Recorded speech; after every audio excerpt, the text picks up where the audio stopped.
Hello, everyone. Myself, Dr. Saranya, working as Assistant Professor, Senior Grade, Department of AC, Rajalakshmi Engineering College. My research proposal is titled Investigations on Surface Functionalized Carbon-Based Nanosystems, which acts as a drug delivery platform for cervical cancer screening under in vitro conditions. The outline of my today's presentation includes introduction, research objectives, summary of my research contributions, and future work. Introduction deals with what is the key principle behind the nanotechnology. So nanotechnology is an thirst area which deals with various variety of nanomaterials whose particle size is predominantly less than 100 nanometers. So especially it deals at atomic level and molecular level. And now we are dealing with in what way this nanotechnology can be taken forward. So nanotechnology deals with various variety of nanomaterials, examples of which is metallic proteins, dendrimers, missiles, polymeric nanomaterials, liposomes, lipid-based, etc. So how these different varieties of nanomaterials can be taken for therapeutic applications, and the validation of those can be done with the help of bioimaging techniques. So here the nano architectonic is a new keyword, new paradigm for material science and in conjunction with nanotechnology. So it predominantly deals with the regulation of atomic and molecular manipulation, and in what way the modification is done in chemical materials, and how to control the physiochemical interactions, and in what way the self-assembled structure can be given out. So the proprietary techniques for nanomaterials predominantly can take in two different headers. One is top-down approach and the other one is bottom-up approach.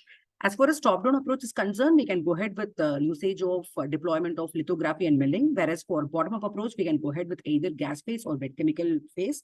But among these, the cost-effective method which can be performed for optimization of our proprietary protocol would be wet chemical methods. So I have chosen hydrothermal synthesis and sol gel methods and sonochemical methods as the chief important methods for the construction of my hybrid composites.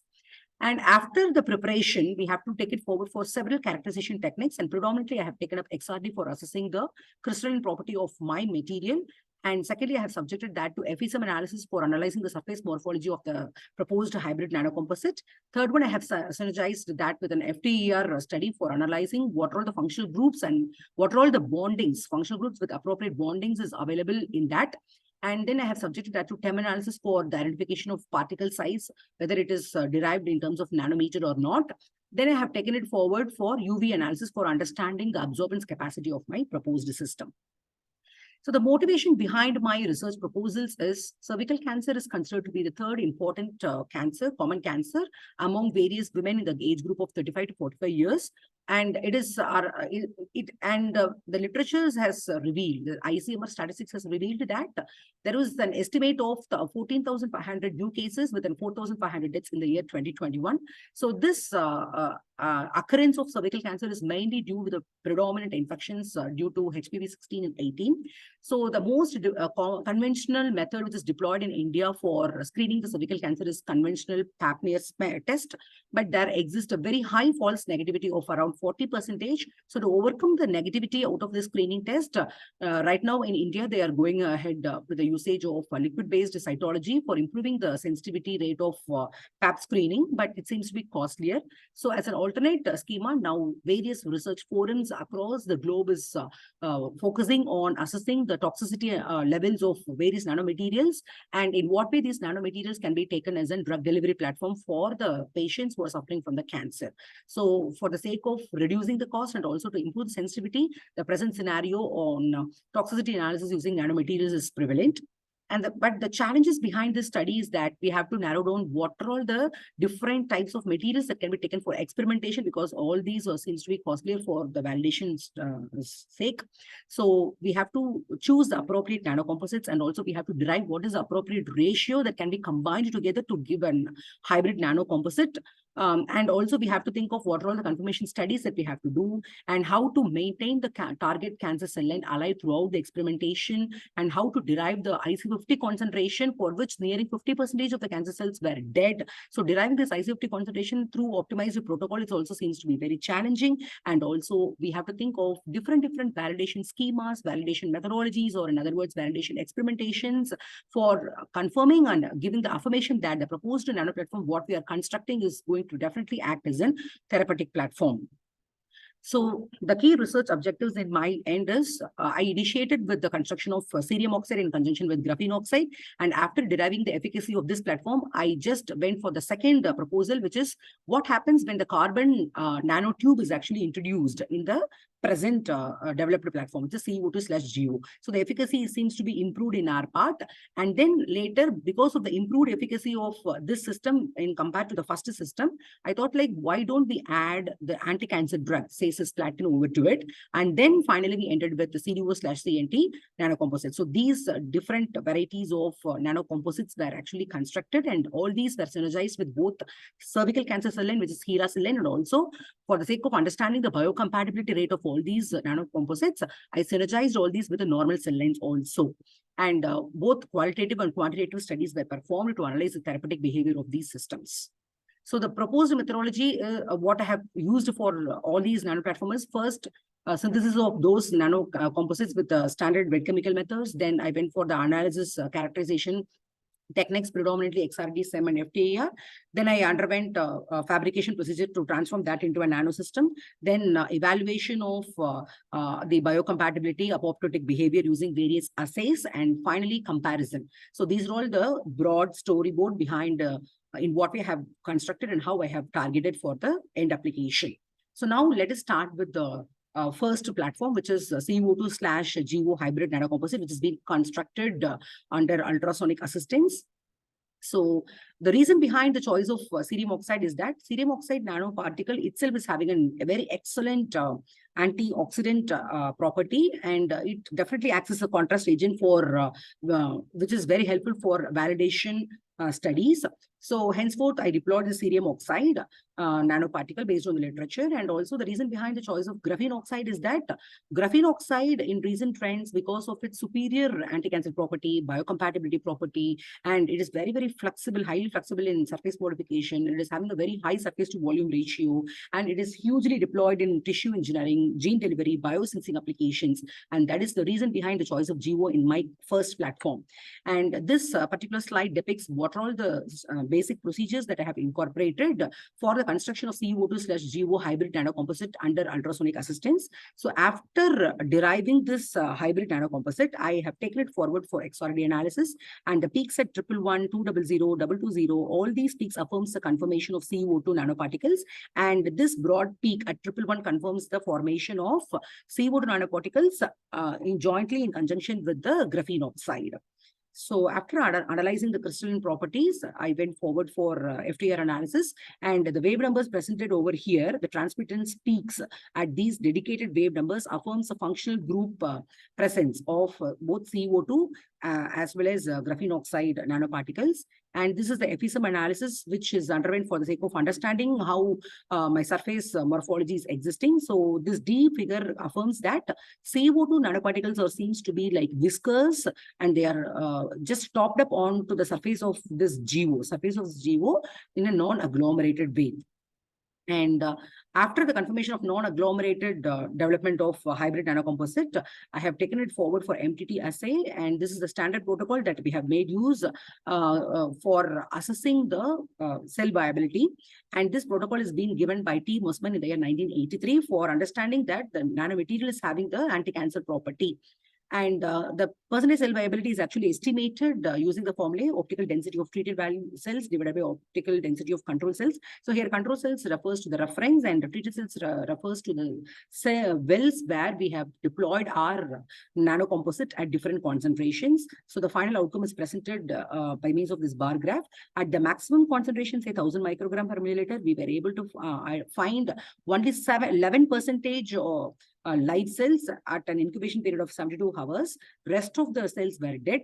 And at a very minimal concentration of, say, 7.8 microgram per milliliter, only 70% of the cells were live and rest were dead. So we are able to find the differences in the percentage dead cells at various concentrations is presented over here. So this affirms that our developed CO2/GO nanocomposite is able to reach the nuclei of nuclei and RNA part of the cancer cell line, which is HeLa cell line, and is able to rupture it. And this is the outcome of of our nanocomposites, which is synergized at various concentrations on normal cells. And this study is actually performed for assessing the biocompatibility of our proposed platform. So at a maximum concentration, we were able to find 99% live cells, and at the minimum concentration, we were able to find 83% live cells. So this confirms that only few cells has undergone death. That is, it is went for apoptotic state.